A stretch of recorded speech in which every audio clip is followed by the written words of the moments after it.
So we'll start next part of the series. Identify the following. You can see the picture. Options are papilloma, cutaneous horn, fibroma, keratoacanthoma.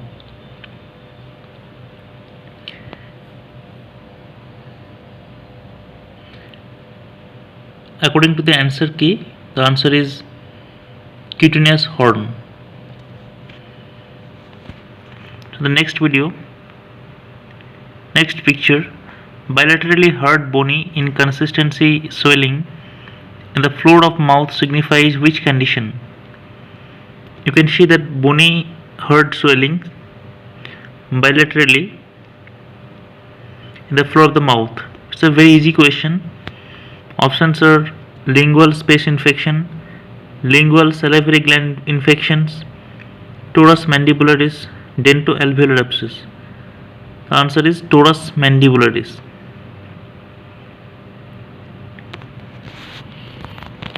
Next, 26-year-old female patient presented with multiple papilloma-like lesions on her hand. On examination, she had similar lesions on her lip. She gave a history of nail-biting habit. Diagnose the following condition. First, see the picture properly. So here is a key term that the lesion spreads from her finger to lips.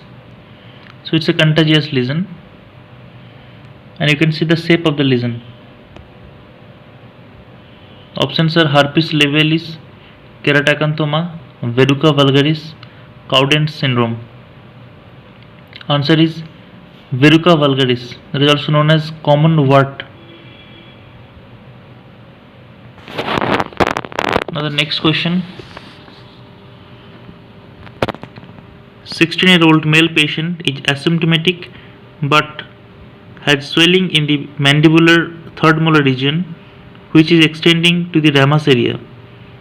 A radiolucency is noted in relation to 4/8 as shown in the OPG below. What could be the provisional diagnosis? So you can see the radiolucency that surrounds 4/8 third molar. Options are odontogenic keratocyst, dentigerous cyst, radicular cyst, calcifying odontogenic cyst.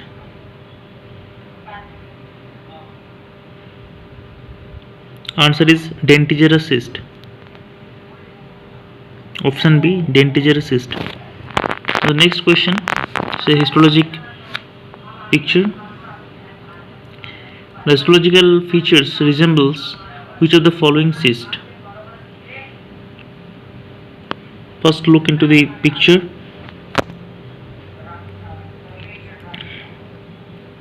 Options are Bay cyst, glandular odontogenic cyst, gingival cyst of newborn, odontogenic keratocyst. Option is odontogenic keratocyst. We'll see the explanation.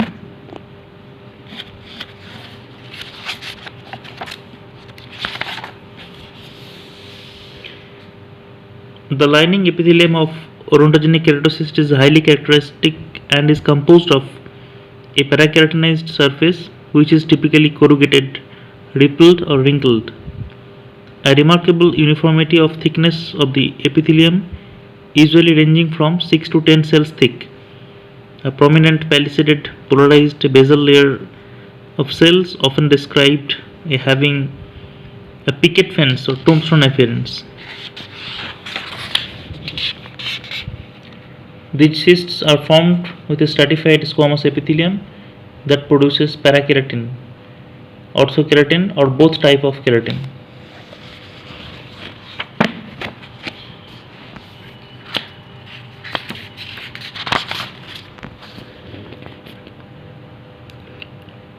Next picture.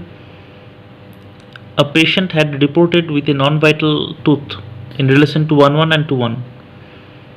On radiography examination, the following features are noted. What is the diagnosis? You can see the reducency, periapical reducency, and tooths are non-metal tooth. Options: radicular cyst, globulomaxillary, median palatine, dentigerous cyst. It's a radicular cyst. Next question.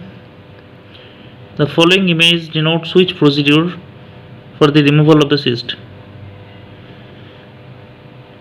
Is it enucleation, marsupialization, enucleation followed by marsupialization, enucleation and packing open?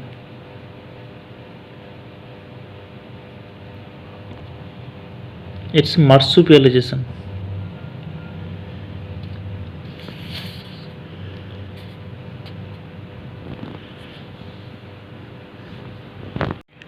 Marsupialization, also called as decompression or pars operation, refers to creating a surgical window in the wall of the cyst, evacuating the contents of the cyst, and maintaining continuity between the cyst and the oral cavity, maxillary sinus or nasal cavity.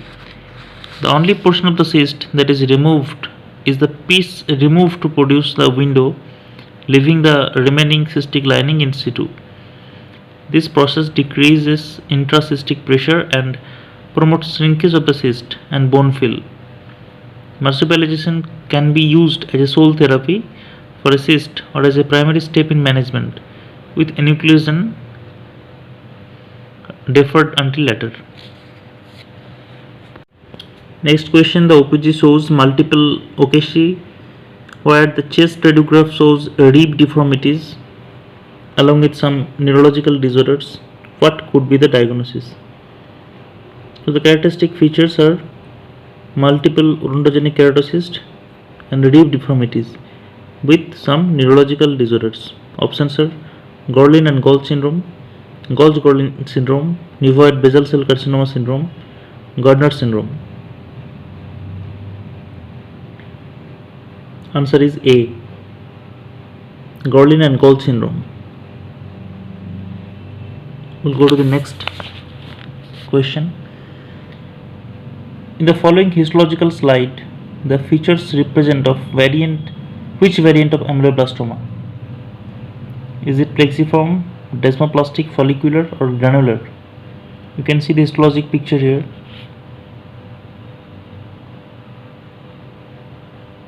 It's a follicular type of ameloblastoma. Follicular type of ameloblastoma.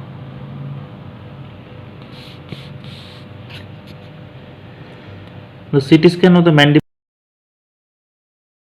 in the third molar region identify the lesion. You can see the large radio opaque lesion at the region of third molar. Options are compound composite orontoma, supernumerary teeth, complex composite orontoma, radiographic artifact.